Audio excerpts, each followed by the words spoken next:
যদি আমাৰ বৰলুইতখন নাথাকে অসমীয়া জাতিৰ কথাটো কল্পনা কৰিব পাৰিনে বাৰু? আপোনালোকে কল্পনা কৰকচোন, ব্ৰহ্মপুত্ৰ বুঢ়া লুইতৰ জেগাত শীৰ্ণকায়া, চাৰিওফালে বালিময় ধূসৰ,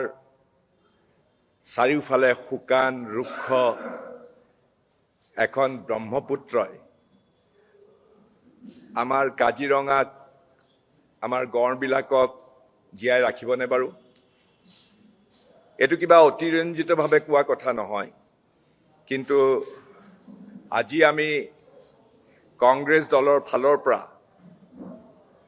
বিশেষভাৱে অসম চৰকাৰক আৰু ভাৰত চৰকাৰক দাবী জনাব খুজিছোঁ, এটা ভীষণ বিপদ হয়তো আমাৰ উত্তৰ পূৰ্বাঞ্চলত, আমাৰ অসমত, আমাৰ মূৰৰ ওপৰত ওলমি আছে। 25 ডিচেম্বৰৰ দিনাখন 2024 চীন দেশৰ কমিউনিষ্ট পাৰ্টিৰ সৰ্বোচ্চ নীতি নিৰ্ধাৰণ কমিটিয়ে ঘোষণা মানে তেওঁলোকে সিদ্ধান্ত গ্ৰহণ কৰিছে যে অৱশেষত যিটো আমি ভয় খাই আছিলোঁ যে পৃথিৱীৰ ভিতৰত আটাইতকৈ ডাঙৰ, মানৱ ইতিহাসত আটাইতকৈ ডাঙৰ এটা জলবিদ্যুৎ প্ৰকল্প তেওঁলোকে হাতত লোৱাৰ কথা, এইবিলাক অনুমান চলি আছিল আজি কেইবাবছৰৰ পৰা। কিন্তু যোৱা 25 ডিচেম্বৰৰ দিনাখন তেওঁলোকৰ কমিউনিষ্ট পাৰ্টি অৱ চাইনাৰ নীতি নিৰ্ধাৰক কমিটিয়ে সিদ্ধান্ত গ্ৰহণ কৰিছে। আপোনালোকে আৰু গোটেই পৃথিৱীবাসীয়ে জানে যে আমাৰ যিখন ব্ৰহ্মপুত্ৰ নদী, যিখনক ইয়াৰলুং চাংপো বুলি কোৱা হয়, তিব্বেতৰ সেই মানস সৰোবৰৰ পৰা ওলোৱা যিখন নদী 1700 কিলোমিটাৰ পশ্চিমৰ পৰা পূবলৈ তিব্বেতত বৈ আহিছে, আৰু তাৰ পিছত ভাৰত আৰু চীনৰ তিব্বেতৰ সীমাত আমাৰ এটুকুৰা জেগা আছে কেপাংলা বুলি, তাৰ ঠিক 50 কিলোমিটাৰ দূৰত এটা গ্ৰেট বেণ্ড বুলি কয়, এটা অতি পশ্চিমৰ পৰা হঠাতে পূবলৈ নদীখন, এই চাংপো নদীখনে গতি কৰি পেলাই যিটো গ্ৰেট বেণ্ড বুলি কোৱা হয়, আৰু তাৰপিছত ভাৰতবৰ্ষত সোমাইছে। আৰু কেপাংলাৰ পৰা আমাৰ অৰুণাচলত সোমাই পেলাই এই চিয়াং নদী হৈ আমাৰ ব্ৰহ্মপুত্ৰখন হৈছে। এতিয়া কথাটো হ'ল যে চীন দেশে তাত যিমানবিলাক জলবিদ্যুৎ প্ৰকল্প ইতিমধ্যে হাতত লৈছে, তাৰে 4টা প্ৰকল্প বিভিন্ন ষ্টেজত তেওঁলোকৰ এটা প্ৰকল্পটো তেওঁলোকে কমিশ্যনিং কৰিলে, আৰু বাকীকেইটা প্ৰকল্প বিভিন্ন ষ্টেজত আছে। তাৰ ভিতৰত সেই তিব্বেতত এই প্ৰকল্পটোৰ আগৰ জাংমুত 510 মেগাৱাট, দাগুত 640 মেগাৱাট, জিখুত 500 মেগাৱাট আৰু জিয়াছাত 321 মেগাৱাট তেওঁলোকে জলবিদ্যুৎ প্ৰকল্প, এলানি জগত জলবিদ্যুৎ প্ৰকল্প হাতত লৈছেই নহয়, তাত এটা প্ৰকল্প ইতিমধ্যে কমিশ্যন হৈছে, আৰু বাকীবিলাকত বিভিন্ন ষ্টেজত নিৰ্মীয়মান অৱস্থাত আছে। অকল সেইটোৱেই নহয়, যিটো চাংপো যিখন নদী, যিখন আমাৰ ব্ৰহ্মপুত্ৰ, আমি ভাৰতবৰ্ষত অসমত ব্ৰহ্মপুত্ৰ বুলি কওঁ, অৰুণাচলত চিয়াং, এই নদীখনৰ যিটো আগৰ ওপৰৰ ভাগটো আপাৰ ষ্ট্ৰীমত তেওঁলোকে, মই কৈছোঁৱেই যে 4টা প্ৰকল্প, এইবিলাক ছেটেলাইট ইমেজাৰী বিভিন্ন, তেওঁলোকে চীন দেশে বৰ চিক্ৰেটিভভাৱে, তেওঁলোকে বৰ গোপনভাৱে কিছুমান কাম কৰে, ভাৰতবৰ্ষৰ বহুতে নাজানে, কিন্তু যিবিলাক তথ্য পাতি আছে সেই 4টা প্ৰকল্পৰ উপৰিও এতিয়া হঠাতে তেওঁলোকে যিটো প্ৰকল্প হাতত ল'ব খুজিছে, এইটো 60,000 মেগাৱাট, 60,000 মেগাৱাট। কল্পনা কৰক 2011-12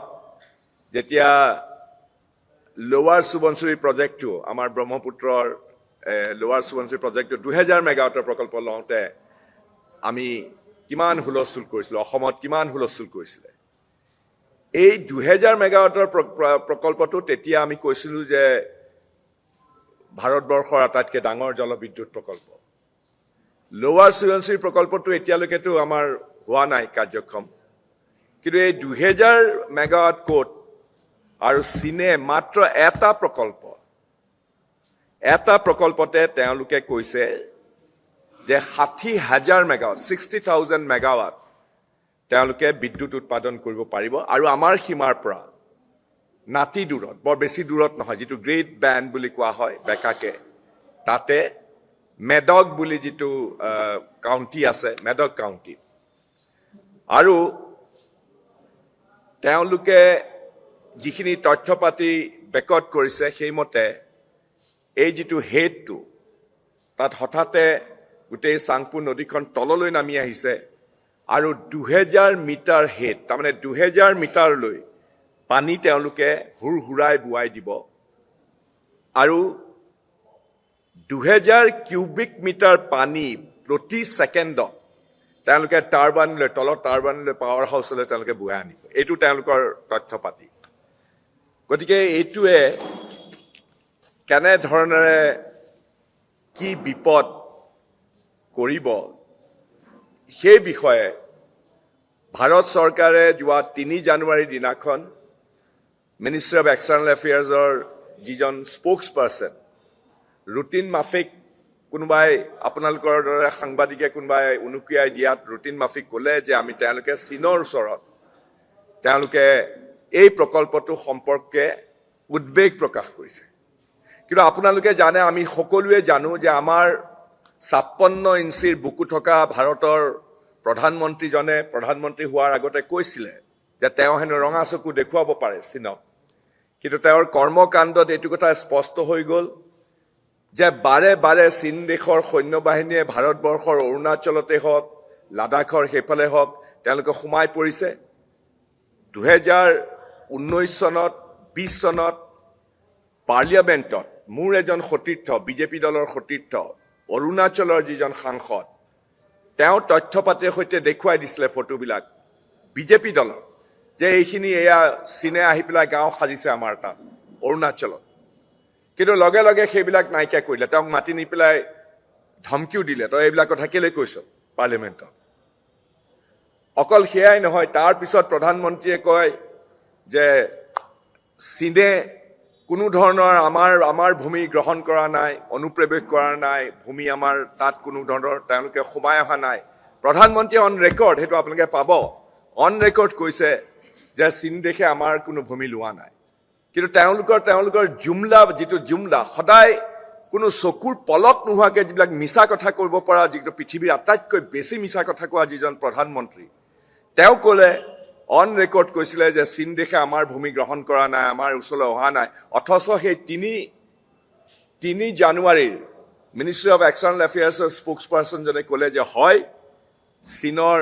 সৈন্য বাহিনী আহি পেলাই আমাৰ ভাৰতবৰ্ষত সোমাই পেলাই গাঁও পাতিছে। প্ৰধানমন্ত্ৰীয়ে কোনো ধৰণৰ, এজন প্ৰধানমন্ত্ৰীয়ে এনেকুৱা ধৰণৰ মিছা কথা ক'ব পাৰে, কিন্তু তেওঁৰে চৰকাৰৰ যিজন মুখপাত্ৰ, সেই মুখপাত্ৰই ক'লে যে হয়, চীন দেশে আমাৰ দেশত আহি পেলাই যথেষ্ট ভূমি অবৈধভাৱে অধিকাৰ কৰি লৈছে, গাঁও পাতিছে। গতিকে এই কথাটো মই এইকাৰণেই কৈছোঁ যে এতিয়া আমাৰ উত্তৰ পূৰ্বাঞ্চলত, আমাৰ অসমত বিশেষকৈ চীনে কি কৰিছে, কেনেকৈ কৰিব, এই ডাঙৰ প্ৰকল্পটো যেতিয়া ল'ব, ইয়াৰ পৰা আহিব পৰা বিপদ সম্পৰ্কে নিৰ্বিকাৰ হৈ আছে অসম চৰকাৰ আৰু ভাৰত চৰকাৰ। আৰু ইণ্টাৰনেশ্যনেল ল মতে এখন আইন আছে, 1997 Convention on the Law of the Non-Navigation Uses of International Water Course. যেতিয়া এখন নদী বেলেগ বেলেগ দেশৰ মাজেদি বৈ আহে তেতিয়া 1997 চনতে গোটেই পৃথিৱীৰ সমুদায় আন্তৰ্জাতিক গোষ্ঠীয়ে কৈছিলে যে চুক্তি সবৰে অধিকাৰ আছে পানীৰ ওপৰত কিন্তু আমাৰ দুৰ্ভাগ্য যে চীন দেশ আৰু ভাৰতৰ মাজত